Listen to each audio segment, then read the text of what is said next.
Turbines to power. Hey, there we go. Hey, folks. Thanks for tuning into the BAMF podcast. I'm your host, Mike Lafferty. And today is our long-delayed and probably irrelevant Shazam / Captain Marvel review podcast. With us today, we have frequent co-hosts Walt Rebillard and Chris McLaughlin. How you guys doing? I don't know. And hey, Chris, how you doing? Well, I don't have to go to work all week long, and the people of Virginia are still paying me. Does it get any better than that? Well, you're living the dream. That's I am indeed. Occasionally, you make me wish I worked in public education, and this is one of those times. And standing up on the left side of my screen, we have Alice Peng and Brendan Powers. How you guys doing? Hi, doing great. You guys have standing desks? Yes, we have standing sitting desks. They're hydraulic buttoned. Oh, that's pretty cool. We have those in my office. Sweet. You have robot desks? Yes, we have robot desks. That's amazing. I'll have to show you later on. We'll show you. They look like they should be, on the bridge of a Star Trek, I think. I'm down. Just send one my way. It's fine. But until then, Shazam! Shazam. All right, so Walt, you have to leave in whenever your dog starts chewing on things. Do you want to go first with any thoughts you have, or you haven't seen the movies yet? Or? I haven't seen it, but it looks fun. And since it's a 100-year-old property, you're not going to spoil much. But I mean, from everything I've seen in the media, it looks like they've done a really good job of trying to tailor it to an audience that might not have seen Captain Marvel, Billy Batson before, because there's a lot of history to this character between the Fawcett comics and then DC comics and reboots and revamps and restarts. So, I mean, I couldn't imagine cobbling a script together. This is doing a Shazam movie was probably as difficult as somebody walking into a Hollywood exec office and saying, "We should do Hawkman." So, is he still traveling around the Southwest with an old man in an RV? Shazam or Hawkman? Oh, Shazam. I don't know. Saw the Shazam ISIS Power Hour in the 70s? Of course we did. Okay. Well, I did. I was around. And let me tell you, that Billy Batson hairdo was stunning. That was something. Well, hey, Chris, we haven't talked to you in a minute. It's been a while since you've been on the podcast. What are your thoughts on Shazam? I skipped it. Believe me, as a fan of cinema in general, I am very, very, very convinced of the fact this is the only way this character was ever going to work in a movie in 2019. And I also respect the fact that, them doing a Shazam movie and doing it this way is about the most anti-Zack Snyder thing you could do. And really, being as anti-Zack Snyder as you humanly and possibly could be, I think that's every American's moral and civic duty. So I salute them just for doing that. But the thing about it is the core conceit is that it's a little kid that's a superhero, and I am happily and militantly childless. You would be surprised how much 25 years in the classroom really gets any desire to have young people around you out of your system. So it's like, wow, I'm going to pay $20 to be locked up in a theater with a super-powered child. This feels like babysitting to me. And again, we've long established I'm a weirdo. I mean, other weirdos look at me and go, "That dude's a weirdo." But my favorite version of the character, which should never ever ever be translated to any other media whatsoever, is the 40s version where Billy's a kid, but it never really matters that he's a kid. In the 40s, Billy has a job that pays better than mine. He's a celebrity, and people hand him, like the keys to tanks. And, I don't know if they let him drive, because I haven't read, Fawcett comics are kind of hard to come by, but it wouldn't surprise me. And good Lord, if they hadn't been a little more sensitive to kids, I'm sure they'd have been handing Billy liquor and cigarettes, because nobody really seemed to be overly bothered by the fact he was a child. And that version of the character worked a lot better for me. But again, I would be the only one in the theater seeing that. So believe me, I salute Warner Brothers on their choices. So yes, there you go. My lengthy rant about a film I haven't seen. Well, that's cool. That leaves us a segue over to Alex and Brandon, who are the only two people out of the five of us who have seen Shazam. So. Okay, so I have a history with Billy Batson as a character, and I will tell you that I absolutely despise this movie. If it wasn't for the fact that it was a superhero movie, I would have walked out of that movie. The reason being is that you, like Walt said, and Mike and Chris has said, um, this is 100 years old almost. 1939 is when it came out.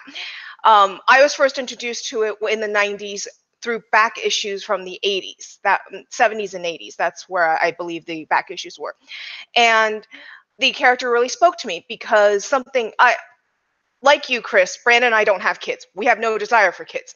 But for me, it says the character tells a person that no matter what happens to you in life, you should hold on to that childhood innocence. The core distinctions of that character for the past 100 years, most of the 100 years that it's been out, or 80 some years, is that he is a Boy Scout, that he is hopeful regardless. He's hopeful and sees, the world through rose-colored glasses, and he is good to a fault. He's always curious.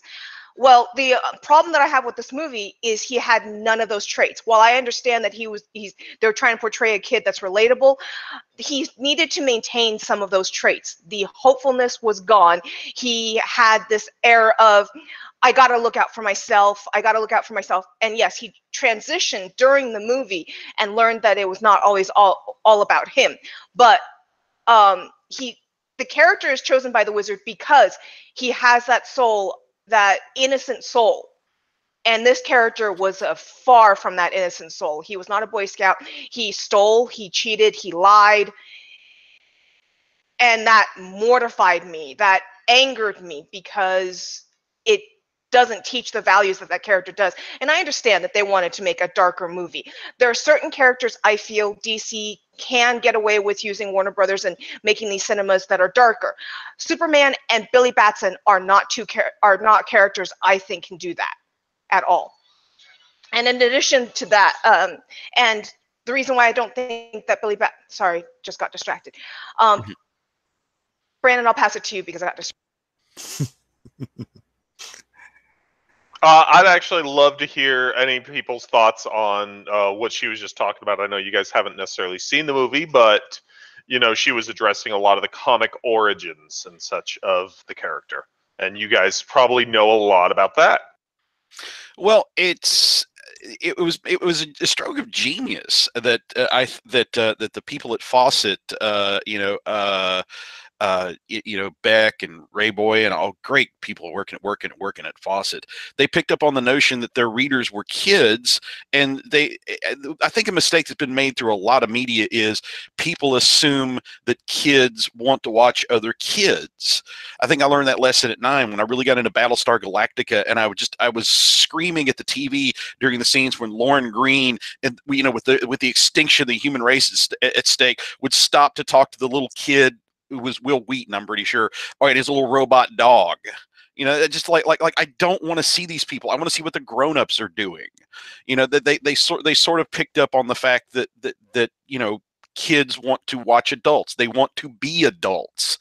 And to me, that was the heart and the appeal of the character. That was the reason the character outsold Superman back in the 40s. And it's a point well taken about Billy being pure of heart and sweet and just genuinely good. That's something that I thought. Honestly, I think the best overall version of this character will probably be the Jerry Ordway series in the 90s, because to me it worked as a modern comic. It blended in nicely with the legacy things DC was doing in the 90s, but it kept the fact that he was at heart just a genuinely good person at heart. So, that's to me the influences I see going on. Hello? Yeah, no, we're still here. We're listening. Yeah. Sorry, I was trying to. Good point. I really liked what you said. Oh, thank you. Thank you. Walt has left us. I think his dog was demanding a walk, but that's a shame. The ratings say the dog is the most popular character with our listeners. It's hard to compete with the dog. People love the dog. He's our Fonzie. He's our Fonzie. He's the most popular character with me on the show. If only I had a pet chimp, but might be someday. Yeah, no, I'm in agreement. My main exposure to Billy Batson and Shazam was in Kingdom Come, and before that, in some of the Giffen de Midas Justice League International stuff back in the '90s. So that's more the take on the character I always liked was the Big Red Cheese, the Big Boy Scout. So I'm kind of bummed that wasn't in the movie. They did a kid-friendly version, The Magic of Shazam, a few years ago, that my son really liked, and was hoping to see the movie with him. But I understand there's a scene where a guy gets his head bitten off, so it might be a few years before we do that. So, hey, Chris, you're kind of a comic book historian. Can you bring us up to speed on the whole Captain Marvel Shazam controversy thing in an entertaining fashion? Well, during the 1940s, he was called Captain Marvel. He was only ever called Captain Marvel. They did comics called Captain Marvel Adventures, and that's the only thing he was ever referred to. And DC, and he happened to come out at the time that there were a lot of legitimately rip-off of Superman characters out there. And DC, I think in the Golden Age book, I wrote something like DC showed, well, it wasn't DC at the time, National Comics showed that their superpower was to file lawsuits at superhuman speeds. So they, I remember that era. Thank you. They leveled one at Fawcett, the people that were putting out Captain Marvel, and that thing drug on for like a decade.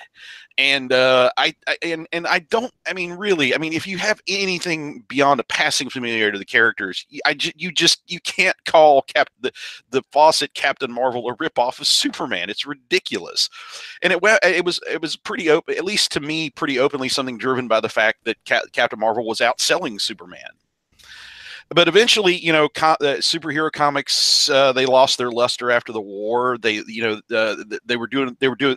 always did business with kids, but they were doing bigger business because they were available on military PXs. Is where I really need Walt.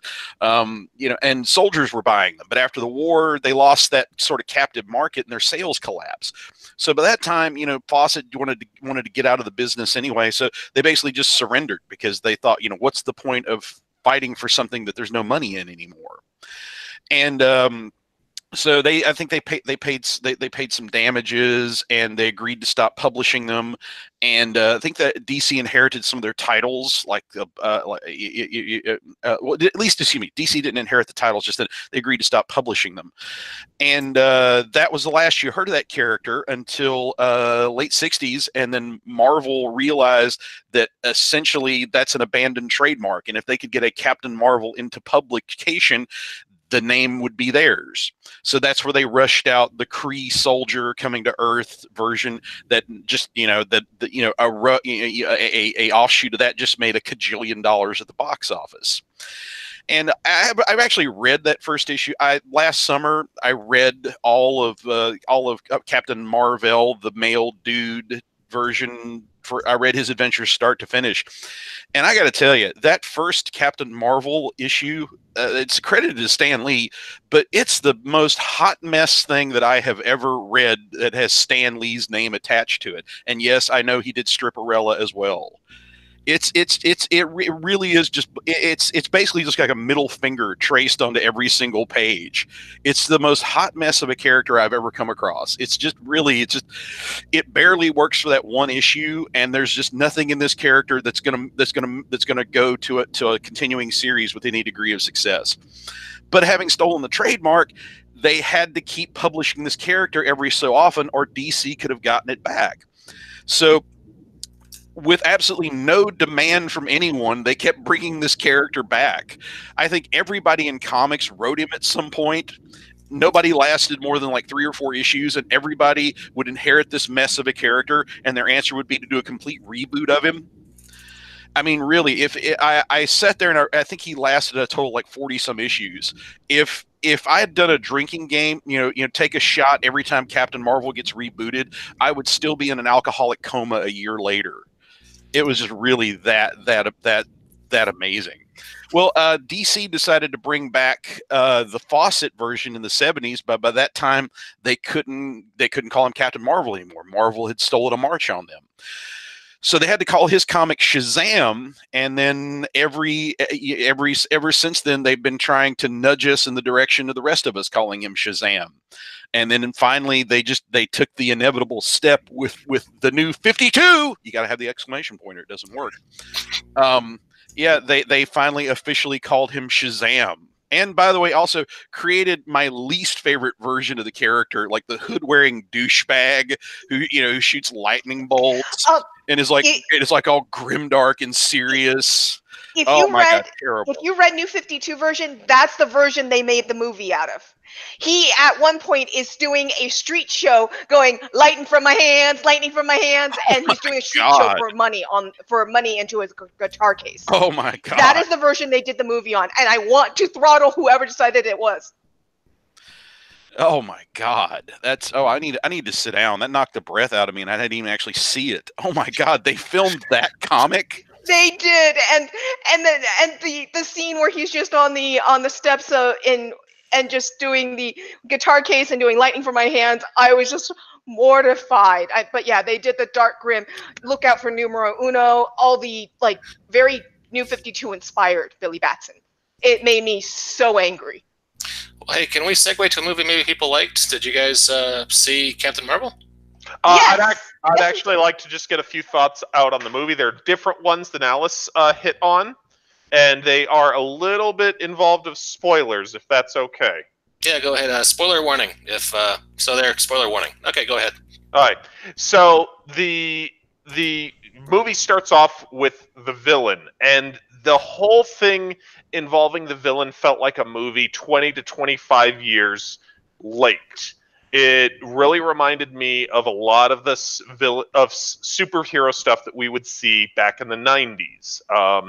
And it wasn't done that well.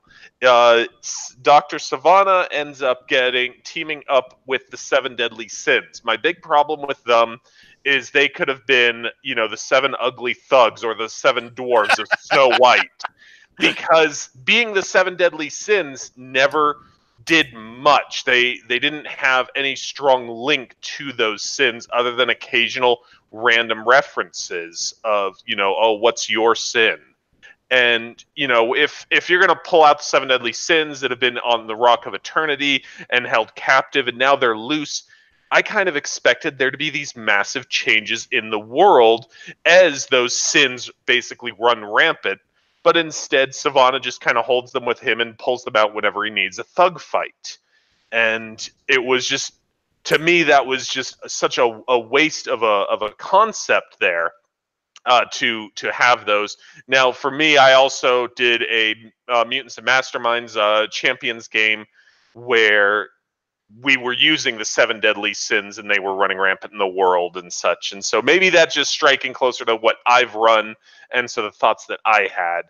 Overall, I agree with Alice. I definitely do think that it was the New 52 Billy Batson that they were presenting, which to me, I'm like, this is horrible. And after we watched the movie, I went on my DC Universe and went and read some Shazam comics. I did the 4-part Superman Shazam First Thunder comic, which I thought was excellent and had that childlike innocence. And then I read a couple issues of the Power of Shazam from back in the 90s just to see, because I've read the New 52 Billy a little bit, and he's what made me quit the Justice League comic at the time. And so that was the version I'd actually read comics of, and I'm like, yeah, this is the character that I've always seen portrayed in other venues. And just as a random plug, I loved him in Young Justice, absolutely, because they did take that childlike character and present him in a way that was really enjoyable, and I wish that there had been more episodes that specifically were involving him. Those were my thoughts. I agree with what Alice said as well, by all means. And I agree with what he said, because when he ran it in our game, he made certain it was influencing the world. And I think they could have done a much better job, like, showing like a kid getting angry, and having that flare in the eyes when he looks in the mirror or something, or just something to tie it into, an uprising in the world of the sins, but they didn't. Okay, cool. Interesting take. Thanks. Have you folks seen Captain Marvel? Yes, we have. Yes. And by the way, we wore this Captain Marvel shirts, our Captain Marvel shirts, as a joke, since we were doing Captain Marvels. Oh, nice, sweet. Okay, so who wants to go first? I feel so embarrassed. I'm wearing a shirt. I grabbed the first shirt I had. It's from Joe's Crab Shack, and it has "Bite Me" in huge letters. I feel so out of step now.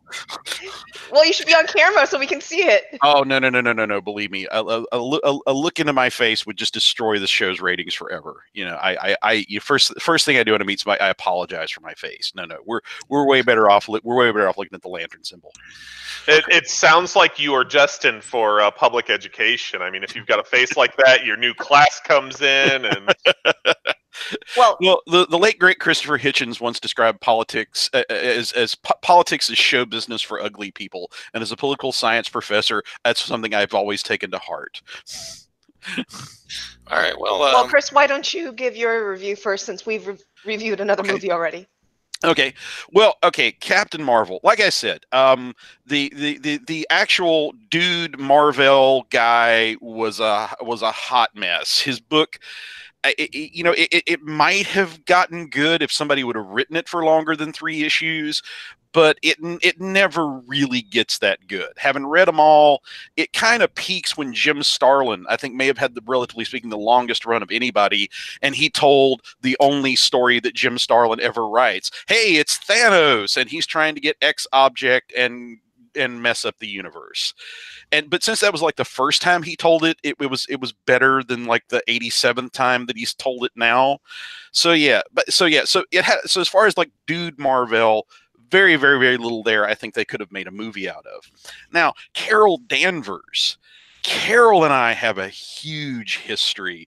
I still remember getting Ms. Marvel off the newsstands back in '77. And little 8-year-old, 9-year-old me could not have been happier because it was something new. It was a Marvel comic with a female lead, and I dug that so much. And I read it, and it's about a woman starting a new career in the publishing industry. And I even then knew I wanted to be a writer. So I'm like, we have the same dream. And they have her working for J. Jonah Jameson. And really, if the book is partly about establishing your character's feminist bona fides, could you ask for a better foil than J. Jonah Jameson? Oh, it was great. And I loved that book to pieces. And it just broke. It was one of the books I don't want to can't talk today, make it overly dramatic. But that comic going away is one of the things that put me off comics for about 15 years. It's just and then of course, if you know Carol's history, it was her turn to be a hot mess. With the whole losing her memory, and now she's binary, and now she's this, and now she's best forgotten, I think. So to me, the movie to make would have been about Carol breaking into the publishing business, and either take advantage of that Sony deal and have her work for J. Jonah Jameson, or make up your own J. Jonah Jameson. I really do not understand at all the choices about starting her off as a cipher, because regardless of who's playing the role, you basically can't play the role for the whole first part of the movie because you have no memory. And it's a choice that just baffled me throughout the film. And it's automatically starting off in what is already the weak point of the Marvel Universe, one of their fantasy kingdoms. And those are hit or miss. They can be as spectacular as Wakanda, or they can be as groin-punchingly terrible as Atalan was in the Inhumans series. But the Kree homeworld, it was just kind of there, and it's all tell, don't show.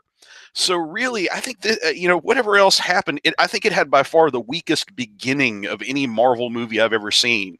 That was a pretty tedious 10 or 15 minutes. Now, it gets a lot better when Samuel L. Jackson shows up, because let's face it, every movie gets better when Samuel L. Jackson shows up. And it finally gives her somebody to play off of. And I thought, that's where it kind of peaked, is when she had Jackson to play off of.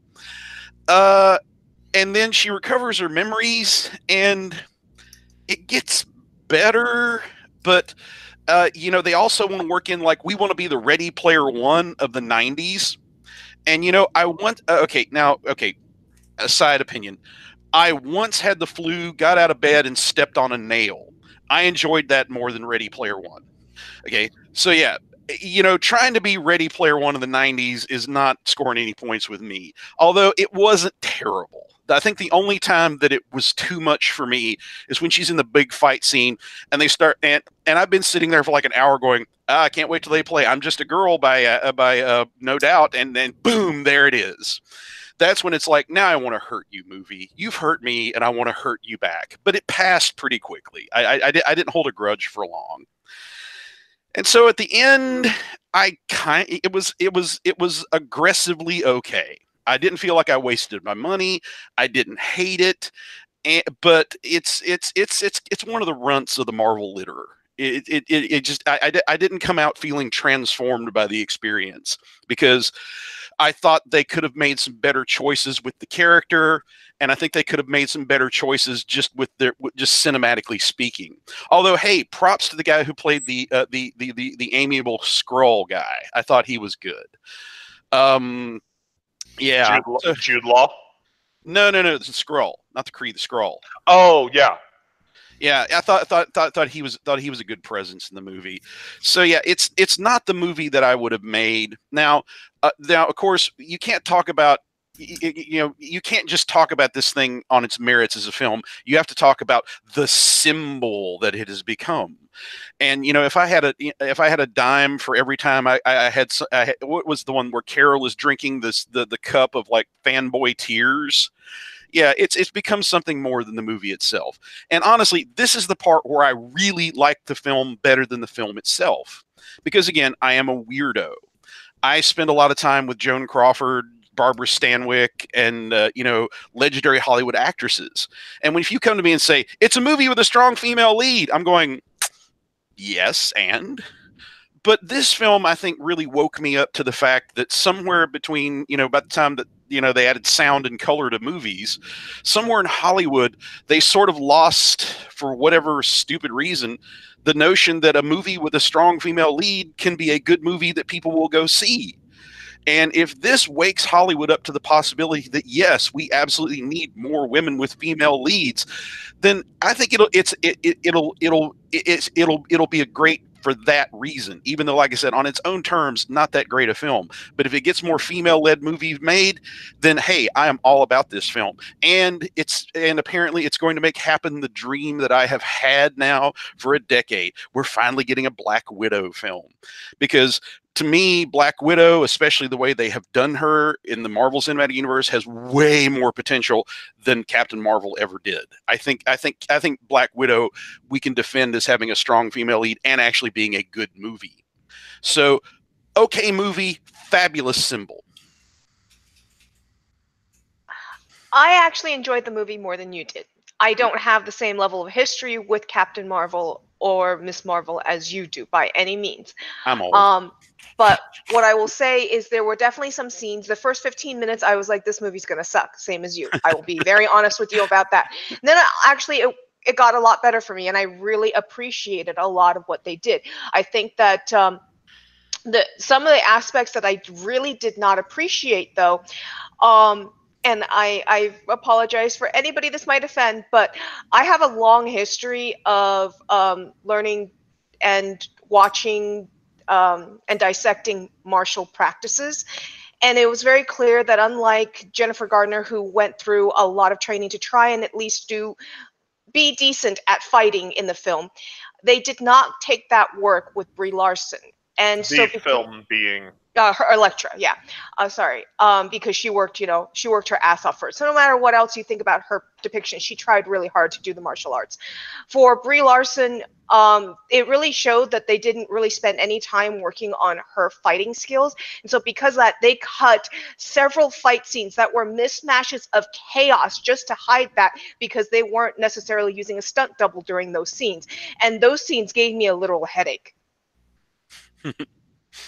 It was just like, oh, where's it going? Oh my gosh, I was just like, But as a whole, I think that there were some very positive elements to the movie. I think that they did something. I liked what they did for it was they made believable villains, and that's uncommon in superhero comics and superhero products. It's very hit or miss, but in this case I think they did a good job of believable villains. However, I do agree with you, the Kree thing was really tell not show, and it was really poorly done on that. Yeah, and I, and I have a great deal of sympathy for Roy Thomas's take that, trying to turn the Skrull into these migrant victims. It sort of defeats his original metaphor of any of two great conquering empires locked in this pointless war. But I guess maybe that's just a sign of the times. Thomas was writing in the middle of the Vietnam era, and the message of like two empires locked in a pointless and futile war, I guess maybe that carried a little more weight then. So it's not an update that I hate, but I kind of respect Roy Thomas's opinion as well. I think that would have also been a valid choice. I agree with that. Thank you. What do you think, Brendan? Sorry, had to go to my unmute button. I liked the movie a lot. When the movie started, I was gripping my seat handles in fury, going, "What the crap is this? Yeah. Why are we on the Kree home world?" But it is a reveal, and unfortunately, those first 15 minutes did not play that well. The waking up from the dream, the hey, why don't we fight because we can't sleep.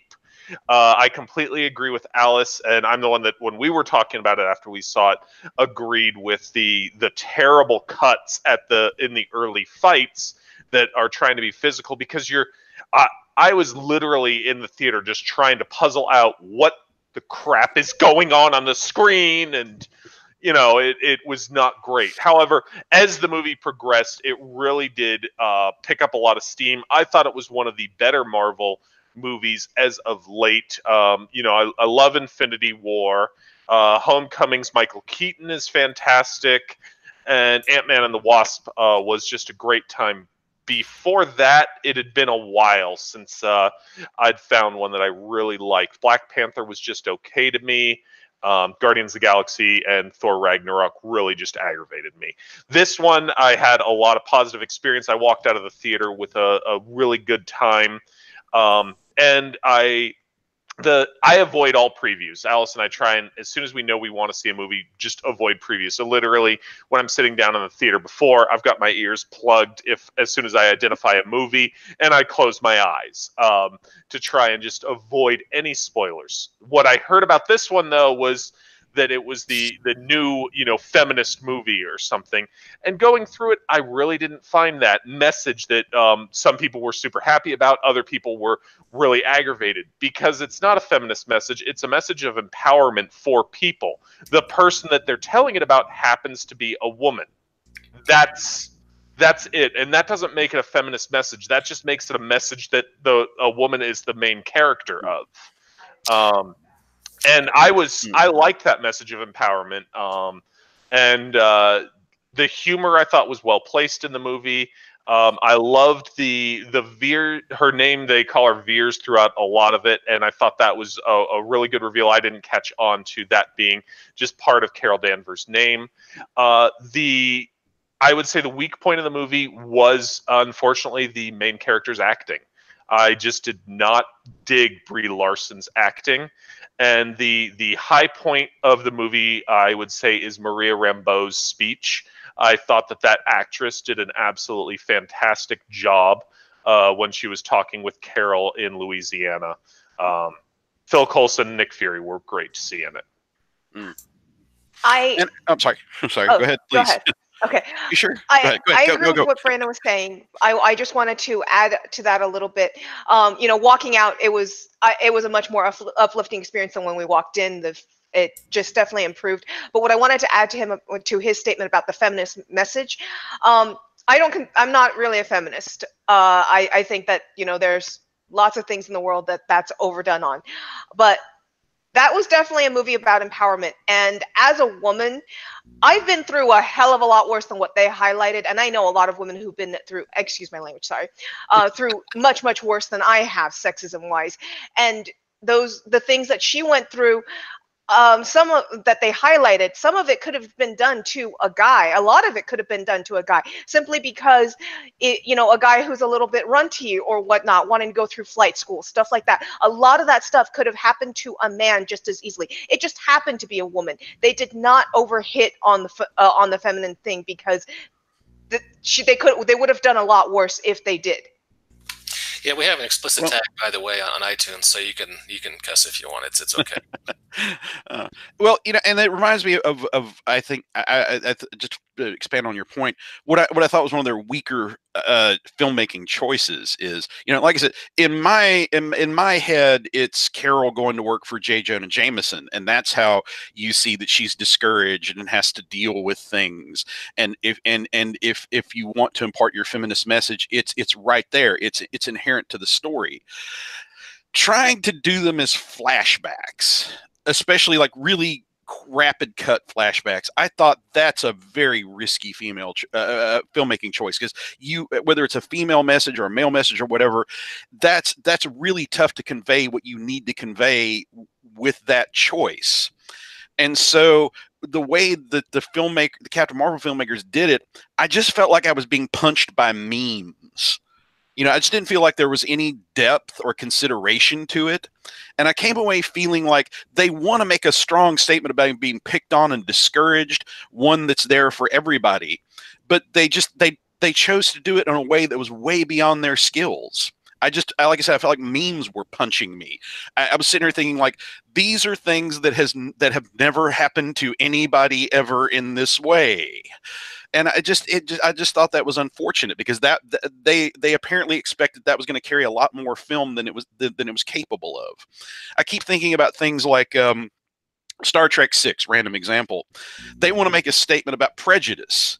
And the great twist in Star Trek VI is you find out the guy who's leading the anti-Klingon conspiracy is freaking Brock Peters from To Kill a Mockingbird. That's a shock. That's a twist. That's something you're not expecting. And it's built up over the course of, an hour 40. But I mean, some guy popping in and going like, "You're a girl." It just and no. Honey, there are just such better ways to do this as a filmmaking choice. So I appreciated what it tried to do. I just and goodness knows, people being picked on and discouraged from your dreams is something we should all be able to relate to. But this film, its reach exceeded its grasp on that point. I agree with the memes aspect. Like we've already talked about a few areas where they did bad cuts. I think that overall the story that they told, had redeeming qualities, and I enjoyed it. But the punching in the face with memes, there were certain flashback cuts that were definitely like that. I think there were some extended ones that weren't. But to add to your being punched with memes, if they were going to do that, they did it also in an incomplete fashion, because the fall down 7, get up 8 kind of sentiment at the end, when they were flashing back to show each of them getting up, the most important ones didn't get up. They didn't flash to her in flight school getting up when she was down. Yeah. Those were really important, major points, turning points in her life. Mm-hmm. Yeah, for some reason it was only the little kid versions of her that we saw getting up. Yeah, and that was disappointing. And as to the flashbacks, the thing that I thought they actually did really well on them is a different area. It's when the Skrulls are plundering her memory. And I thought that scene was really cool, because at that point you're like, wait, what exactly is going on? You know that they're kind of looking in, but you're hearing this voice and not certain exactly everything that's going on. And just like as I think it's Ben Mendelsohn is the Skrull. Thank you. Yes. And, he's like, are we sure that we have the right person, and just trying to figure out. And you're getting kind of clued in and see, that Wendy Lawson is, an important character, but you haven't really met her yet and such. And so it was really, I thought that one was handled really, really well. Yeah, I lament how, if they had gone with publishing Carol, we could have we could have experienced these struggles with her, and they could have built them up over the course of an hour and 40 minutes, and then we would have felt like we would have been more invested in her journey if we could have shown her struggling with working for J. Jonah Jameson or a J. Jonah Jameson type. And Lord knows, if you want to make comments about the state of women in the workplace, that's going to be a much better storytelling venue and a much more resonant place to do it than the rapid cut flashbacks that they opted to. Unfortunate choice on their part. I agree with you, Chris, but I will point out one reason they didn't make that choice. Like all of us have alluded to throughout different podcasts, including this one, a lot of this kind of stuff is being tailored so that people who have no idea about comics or superhero stuff come in and they can enjoy a movie and then be introduced to it in theory. And I mean, I have friends who are not geeks at all, and and because of this burgeoning superhero comics movies, they're like, I totally understand you now. I'm like, no, you don't understand what it is. But I appreciate the sentiment. And saying that, we've recently been introduced to the character you're talking about in the form of a mediocre Supergirl. And that's saying, because it was a bad Supergirl, now it's a mediocre Supergirl. And so that entire plot line is literally being run in a mediocre Supergirl that everyone's being inundated with. And if they bring that version, the publishing version, to the theater right now, everyone's going to call them a copycat because most everyone doesn't know about the history that some of us do. Well, that is a fair point. I don't watch the Supergirl, but honestly, given the audience for a Marvel Cinematic movie versus a show that that's running on the CW, is that whatever it's called today? Yeah, CW. I'd take that gamble, especially since you say that it's mediocre. I mean, as a longtime cinephile, to me, it's like, what justifies a remake? If you can do it better. And really, I think I would trust the Marvel people to do most things better than anything DC related these days. Oh, and yes, Maria Rambeau was her scene about what pain really is and loss of friends. But the picture of the screen share right now, the Flurgan was the best part of the movie. Yeah, and that kind of symbolized it for me, because I love dogs and I like cats, and this was clearly a cat movie. I don't think it was necessarily aimed at me, but I don't begrudge it that in the slightest. I'm happy that we live in a world that has both cats and dogs, and everybody can find the thing that works for them. Chris, I don't think you're that much of a weirdo, because you sound as weird as Brandon and I. So either we're really weird people, or you're just really, really normal. I'd like to think that you're just really normal, because you seem just as weird to me. Well, I think you're total sweethearts. I already love you two a lot. So there you go. I can say that in return. Well, hey, on that happy note, we should probably wrap up because my kid's going to be home from school in about 5 minutes. Do you have any quick thoughts on the movie, Mike? I'm looking forward to seeing it when it comes to streaming. Awesome. Oh, I've been a fan of the comics. I'm curious to see what they do. I was excited to see Greg Clarkson again, Agent Coulson, and I had a feeling that he and he's awesome. Yeah. I kind of wanted to see it before the Avengers come out. I don't know if I'm going to have a chance to, though. So, and apparently a new Avengers trailer just dropped this morning. So, have you guys seen that yet? Nope, we avoid trailers, as we said. Oh, completely that's right. Avoid all trailers. Yeah, I got up about an hour before the podcast, so no. Oh, gotcha. What is this? Is this like teacher conference week, or what's going on there? I'm on spring break. Oh, okay. Ours was like last week. Okay, cool. So I was up till 6 a.m. I found a lost film noir called Too Late for Tears, and about this housewife who becomes this completely ruthless killer in a heartbeat, and it was just magnificently over the top and delicious. So, and then next thing you know, it's 7 a.m. So yeah. Are you talking about that black and white movie from like the 1950s or 1940s? 1949 with Elizabeth Scott and I saw that a long time ago. It was a fun movie. Oh, I love you all the more. I've met somebody else who's seen this film. You are awesome. Chris, It was a really good movie and very memorable to me. Yes, yes, indeed. it's out of curiosity, Chris, have you ever read Brubaker's Criminal comic? Sadly, have not. You know, I mean, I think I'm honest about the fact that for me, comics are a nostalgia trip. I mean, there are some comics with like great artistic merit, but to me, I just want to feel like I did when I was 8 or 9 years old and spinning that spinner rack around and just saying, please show me the one that will take me the furthest away from rural Virginia. I just you mentioned that I know noir is a big thing for you. Criminal really has that feeling, and the Fade Out, the comic he did about 3 years ago. It's set in Hollywood, I want to say in the late 40s. And it's very much got that film noir feel. It's out in graphic novel now, so if you get a chance, The Fade Out by Ed Brubaker and Sean Phillips is worth a look. Well, thank you for the recommendation. Hey, no worries.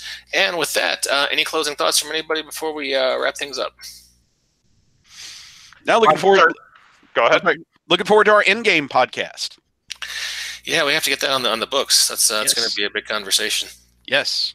Maybe we should combine that with a because Walt was saying we should try to mix our pop culture conversation with our gaming conversation. Maybe we should talk about how you run that kind of a cosmic world-ending encounter. P-breaks. Lots I of agree. P-breaks.